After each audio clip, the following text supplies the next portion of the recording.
திருச்சிற்றம்பலம். ஸ்ரீ எழிலார்குழலி உடனுரை எட்டீஸ்வரர் திருக்கோவிலில் ராஜகோபுரம் பணி மற்றும் இதர பணிகள் மதில் சுவர் பணிகள் நடைபெற உள்ளன. இத்திருப்பணியில் கலந்து கொண்டு இறைவன் திருவருளை பெறுமாறு பணியுடன் கேட்டுக்கொள்கிறோம். இன்றைய திருமுறை 8ஆம் திருமுறை.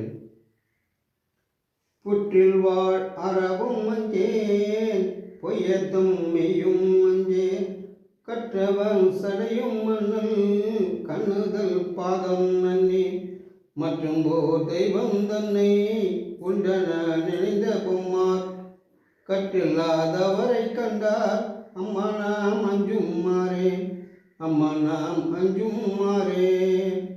ஈசனே, புற்றில் வாழும் பாம்புக்கும் அஞ்ச மாட்டேன், பொய்யத்தும் சொல்லுக்கும் அஞ்ச மாட்டேன், நெற்றிக் கண்ணனிடம் பற்றில்லாதவரை கண்டால் மட்டும் அஞ்சுவேன். ஈசனே, இனி என்னால் நடப்பது ஒன்றுமில்லை, சிவபூஜையும் திருப்பணியும் நடப்பதெல்லாம் உன் செயலே. திருச்சிற்றம்பலம்.